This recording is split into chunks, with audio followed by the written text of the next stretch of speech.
सच्चिदानंद सदगुरु साईनाथ महाराज की जय। ओम साई राम। मित्रों, आज का ब्लॉग आप सभी हमारे साईं परिवार के लिए विशेष लाभकारी और कल्याणकारी है, क्योंकि आज के ब्लॉग में हम अपने साईं परिवार के लिए बहुत ही विशेष उपाय लेकर के आए हैं। क्योंकि ये जो पितृ पक्ष का दिन चल रहा है, 15 दिन का जो ये पक्ष चल रहा है पितृ पक्ष, इसमें आपके जो दुर्भाग्य चल रहे हैं, आपके घर में जो रोग व्याधि बाधाएं आ रही हैं, आपके जो बिजनेस व्यापार में घाटा लग रहा है, आपके जीवन में जो खरस्टक चल रहा है, कलह का वातावरण घर में चल रहा है, वो सब से निजात पाने का यह 15 दिन का जो दिन होता है बहुत ही विशेष होता है। क्योंकि आज जो हम आप लोगों को उपाय बताएंगे बहुत इजी उपाय है। और एक चीज़ और बता दें, हम लोग अपने जीवन काल में ये समझ ही नहीं पाते कि हमारे जीवन में जो ये बाधाएं आ रही हैं, विघ्न आ रहे हैं, ये किन कारणों से आ रहे हैं, आखिर इसका कारण क्या है। लेकिन हम उसमें डिसाइड नहीं कर पाते कि क्या यह पितृदोष है, क्या यह ग्रहों की बाधाएं हैं, क्या ये कोई ऊपरी बाधा है। लेकिन हम लोग ये कभी सोच ही नहीं पाते और फिर आगे बढ़ते रहते हैं, चाहे उसमें घाटा लगे चाहे असफलता लगे। जीवन ज्यों का त्यों बना रहता है और जिंदगी भर आप टेंशन में रहते हैं। तो छोटे छोटे उपाय जो हम आप लोगों के लिए ला रहे हैं, इसको जरूर करना चाहिए। आप करिए। देखिए, विश्वासम फलत सर्वदा, विश्वास है तो फल है, वरना कोई फल किसी चीज का नहीं होता।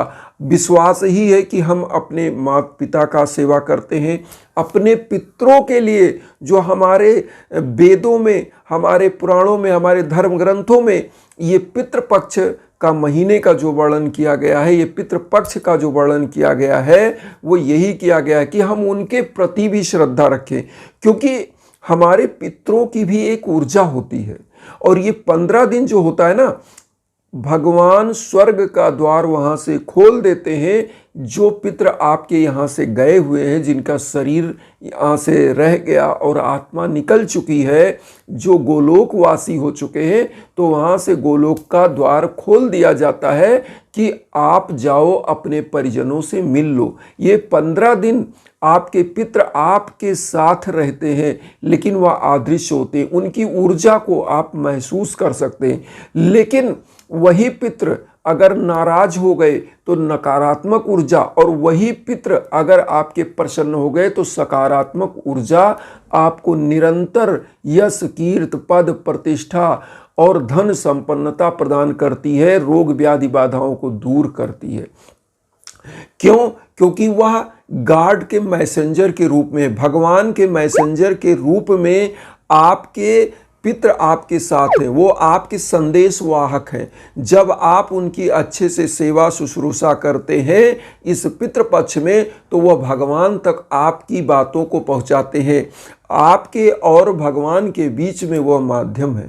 तो वो जब यहाँ से जाते हैं और बताते हैं कि हमारे जो परिजन हमारी बहुत अच्छा आवभगत किए, हमारी सेवा शुश्रूषा किए, तो भगवान भी खुश होते हैं कि जाओ, जब तुम्हारे परिजन ऐसा कर रहे हैं तो जाओ, हम उनको आशीर्वाद दे रहे हैं, उनका सदैव हर क्षेत्र में तरक्की होगा। अब यहाँ करना क्या है? देखिए, सबसे बड़ी चीज होती है, ग्रहों की भी बाधाएं इस पक्ष में दूर हो जाती हैं। करना क्या है? देखिए, सबसे पहले काम, पितृपक्ष में सदैव 15 दिन आप अच्छा पकवान बनाइए। जैसे आपके सास ससुर को जो अच्छा लगता है वो पकवान जो है घर में बनाइए, साफ स्वच्छ, और अपने पितरों को भोग लगाइए, भगवान को भोग लगाइए। उसके बाद पक्षियों को, कुत्तों को, ब्राह्मण को, अगर कोई भिक्षुक आता है तो उनको भी खिलाइए। इस पितृपक्ष में किसी के प्रति आपको राग द्वेष नहीं रखना है, क्योंकि पितृपक्ष में अगर किसी जीव जानवर को आप कष्ट देते हो तो भी आपके पितर नाराज होते हैं। तो यही मान्यता है कि कौवे को भोजन, ब्राह्मण को भोजन, गरीबों को भोजन, दान दक्षिणा अपने समर्थ के अनुसार। केवल लोहे का दान नहीं होता, और सब दान, आप वस्त्र का दान कर सकते हो। जो आपके सास ससुर को जो वस्त्र पहनने में अच्छे, वही टाइप का वस्त्र लीजिए और दान करिए। जो आपके सास ससुर को या आपके घर परिवार को, माता पिता को जो अच्छे लगते थे, वो भोजन बनवाइए, खाइए, भोग लगाइए, दान करिए। और जीवात्माओं को दान करिए। तो ये सब चीज, वैसे तो देखिए अब मैं बताऊंगा क्या क्या दान होता है। पहला नंबर, जो ग्रहों से बाधाएं, सबसे पहला पितृ सबसे ज्यादा आपके ऊपर तब प्रसन्न हो जाते हैं। तिल का दान, तिल तिल आप 1.25 किलो तिल लीजिए। मैं आपको बताऊं 1.25 किलो तिल आप ले लीजिए, लाके रख लीजिए। इसी पितृ पक्ष में, चाहे पितृ विसर्जन के दिन और चाहे किसी दिन, आप दान कर दीजिए। 1.25 किलो तिल दान करिए। अब इसके साथ दान क्या करना चाहिए? वस्त्र का दान। वस्त्र का दान करने से आपके शरीर पर जो कष्ट है वह निवृत्त हो जाते हैं और पितृ आपके प्रसन्न होते हैं। जूते चप्पल का दान, ये करने से आपकी जो राहु केतु शनि ये सब चीजों का प्रसन्नता होती है और ग्रह गोचर आपके दूर हो। जो तिल आप दान कर रहे हो उससे भी शनि ग्रह, शनि की ढैया 7.5 भी दूर होती है, आपके पितृ अति प्रसन्न होते हैं। तो जूता चप्पल का दान करने से आपके राहु केतु भी अच्छे हो जाते हैं। इसी प्रकार से आप अगर उनको जैसे छतरी दान करते हैं, छतरी जो छाता होता है, तो छाता अगर दान करते हैं, अम्ब्रेला जिसे बोलते हैं, तो इससे क्या होता है, आपके ऊपर पितृ की कृपा बनी रहती है और आपके पितृ प्रसन्न होते हैं। क्योंकि ऐसी मान्यता है कि जब वह स्वर्ग यहाँ से फिर से जाते हैं तो रास्ते में वह उसका यूज करते हैं जो दान आप करते हैं। अब यहाँ पर आता है कि दान तो हमने किया, लेकिन सबसे बड़ी चीज क्या होती है कि श्रद्धा और विश्वास के साथ। ये नहीं कि आप दान कर रहे हो, आपके मन में चोर बैठा है कि हम तो दान कर रहे हैं, अरे कुछ नहीं होने वाला। ऐसा कुछ नहीं होता। मैं आपको एक कहानी बताऊं। देखिए, आप ईश्वर के ऊपर विश्वास करके जब कार्य करते हो, अपने पितरों के ऊपर विश्वास करके कार्य करते हो, तो वो अति प्रसन्न होते हैं। जैसे आप मंदिर तो जाएं, मूर्ति के सामने ऐसे हाथ जोड़ लिया तो सोचे कि हमने तो जोड़ लिया, हमने कर्म कर दिया, अब वो कर्म करें, लेकिन आपका आस्था था ही नहीं, तो फिर उसका कोई फल नहीं मिलता। क्यों? क्योंकि जैसे कोई छिद्र युक्त पात्र में आप जल डालो और बार बार जल डालो, लेकिन वह जल क्या होगा, उसी छिद्रों से बाहर चला जा रहा है, जल उसमें टिक नहीं रहा है, और आप सोचो कि अब जल पान कर लेंगे, तो जल पान कैसे करोगे? क्योंकि उसी छिद्र से जल तो गिर जा रहे हैं। तो उसी प्रकार से अगर आपकी आस्था नहीं है तो वो एक छिद्र है, समझिए। आस्था नहीं है तो फिर वहां पे आप जो लाभ चाहते हो, जो परिणाम चाहते हो, वो नहीं मिलता है। और यही मैं बताऊं, पितृपक्ष में आपके दुर्भाग्य को दूर करने का ये सबसे अच्छा समय है। आप तिल का दान करिए, वस्त्र का दान करिए, समस्त पोशाक जिसमें जूता चप्पल, जो कपड़े हैं, और जैसे अगर आपके बुजुर्ग थे, माता पिता थे, तो उनको गमछा दान, कुर्ते का कपड़ा का दान, जो आपके पास है इसका दान होना चाहिए।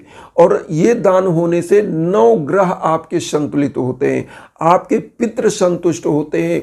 अच्छे पकवान बनाना, दान करना, और ये धर्म के साथ 15 दिन मदिरा, व्यसन, ये जो भी मांस खाने वाले लोग जो निरामिष भोजन करते हुए इस बीच में ना करें, क्योंकि इससे पितृ कुपित होते हैं और वो जो यह हमारी आध्यात्म की शक्ति है जब क्षीण होने लगती है तो होता क्या है कि पितृ का नकारात्मक ऊर्जा आप पर हावी हो जाता है। क्योंकि जब आप दुर्गुण को अपनाते हो तो वो एकदम से आपके ऊपर क्रुद्ध हो जाते हैं।